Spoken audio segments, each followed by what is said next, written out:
Salam jumpa kembali dengan saya Kebun Aditya. Oke, tema kali ini persiapan dan langkah-langkah berkebun organik ya. Oke, bersamaan saya menjelaskan konsep dasar memahami kebun organik, saya juga menyajikan gambar atau video tanaman-tanaman yang ada di kebun saya yang kecil ini. Jadi, satu kalimat sederhana untuk menggambarkan atau untuk memahami kebun organik adalah hidup dengan keseimbangan ekosistem. Lalu bagaimana kita memahami kalimat yang sederhana ini? Oke, kita lanjut. Oke, teman-teman. Dalam hidup kita pasti memerlukan titik keseimbangan. Begitu juga dengan ekosistem. Kalau kita mau memaknai arti dari hidup adalah kita bisa menikmati setiap proses dalam pertumbuhan dan perkembangan seturut dengan dinamika perubahan lingkungan.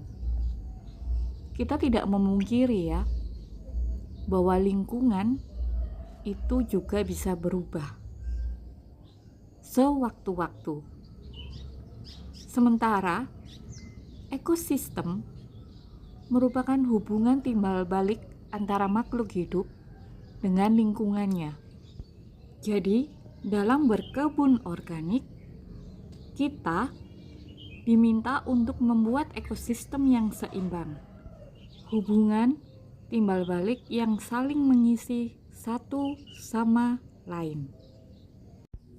Lalu bagaimana membuat hidup dengan keseimbangan ekosistem itu terjadi?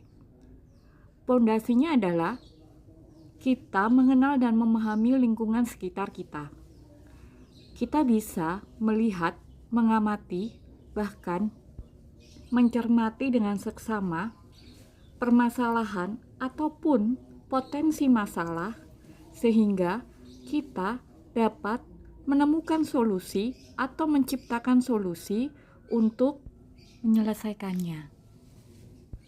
Teman-teman kalau mungkin masih mengingat tentang pelajaran kita waktu masih sekolah dulu tentang aliran energi yang terbentuk itu menggambarkan siklus seperti rantai makanan. Jadi tanaman sebagai produsen, lalu kemudian nanti ada konsumen tingkat 1, konsumen tingkat 2, konsumen tingkat 3, bahkan sampai nanti ada makhluk hidup yang berperan sebagai dekomposer atau membusukkan bahan-bahan organik seperti bakteri ataupun mikroorganisme yang ada di sekitar kebun kita. Jadi aliran energi yang tergambar lewat rantai makanan ini patut kita cermati karena inilah nanti yang akan menjadi dasar bagi kita bagaimana membuat ekosistem yang seimbang lagi ya. Berikut hal-hal yang perlu disiapkan beserta langkah-langkahnya ya.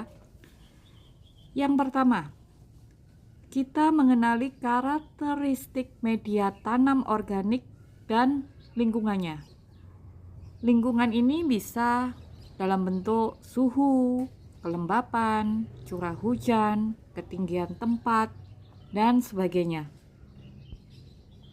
Bila kita sudah mengenali karakter media tanam organik dan lingkungan kita tinggal, itu dapat memudahkan kita untuk memilih atau menggunakan potensi-potensi yang ada di lingkungan kita tinggal. Saya ambil contoh pada saat saya dulu membuka kelas workshop kebun organik. Jadi ada peserta yang bilang bahwa di tempat tinggalnya itu sangat sulit mendapatkan pupuk kandang karena memang juga jauh dari peternakan, kemudian juga jarang yang menjual pupuk kandang. Lalu saya bertanya kepada beliau bahan-bahan organik apa yang berada di sekitar lingkungannya. Nah, akhirnya kami berdua sepakat bahwa kompos bisa digunakan di kebunnya. Begitu juga dengan lingkungan tempat dia tinggal, seperti curah hujan, suhu, ketinggian tempat. Karena yang bersangkutan tinggal di kaki gunung, otomatis suhunya berbeda ya dengan yang tinggal di perkotaan, ataupun juga ketinggian tempat otomatis juga berbeda. Di kaki gunung yang memang lebih tinggi dibandingkan dengan di daerah perkotaan yang umumnya itu ketinggian tempatnya lebih rendah. Setelah kita mengenali karakteristik media tanam dan lingkungan, poin yang kedua adalah kita mengenali karakteristik tanaman yang akan dibudidayakan atau tanaman yang akan kita tanam di kebun kita masing-masing. Pada umumnya, orang-orang yang mengawali dalam berkebun organik biasanya menanam tanaman cabai, karena memang tanaman cabai ini sering kita gunakan ya di dapur. Namun, pada akhirnya muncul hama seperti thrips atau kutu gitu ya, kutu yang kecil-kecil. Bahkan nanti ada penyakit yang biasanya menyerang seperti layu fusarium atau nanti ada serangan lalat buah. Hal ini dapat terjadi karena kita masih belum mengenali bagaimana tanaman cabai itu. Jadi poin 2 ini adalah kita mengetahui bahkan mengenali syarat lingkungan tumbuh kembangnya tanaman yang akan kita budidayakan. Lalu bisa juga kita mengenali kebutuhan nutrisi akan pertumbuhan dan perkembangannya. Pastinya berbeda ya setiap tanaman itu. Karena memang setiap tanaman itu mempunyai karakter berbeda satu sama lain. Tanaman sayur aja misalnya yang petik daun atau juga yang petik buahnya otomatis juga berbeda. Jadi nanti ketika teman-teman sudah mengetahui atau mengenali syarat lingkungan tumbuh kembangnya, itu akan memudahkan teman-teman dalam merawat hingga memasuki masa panen. Begitu juga akan kebutuhan nutrisi setiap tanaman. Misalnya kalau sayuran daun kan tidak perlu pupuk yang merangsang pembungaan atau pembuahan.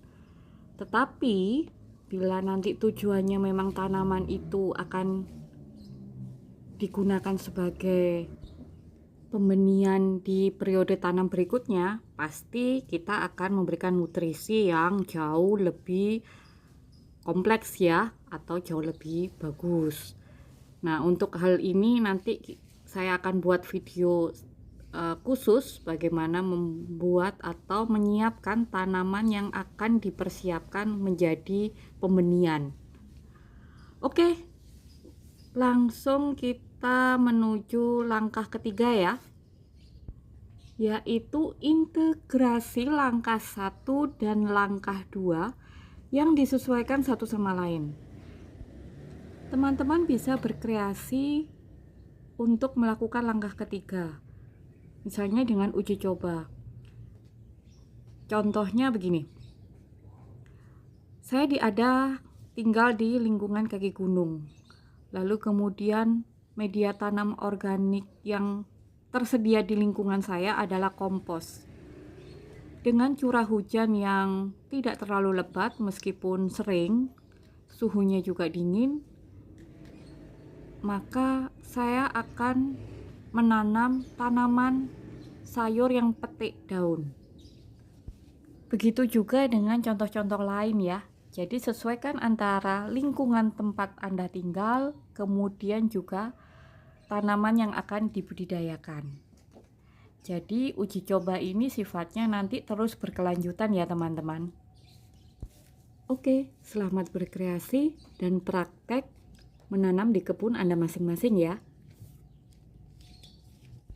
Sebelum saya tutup, saya ucapkan terima kasih untuk Anda semua, teman-teman pendengar di video Kebun Aditya. Sampai jumpa.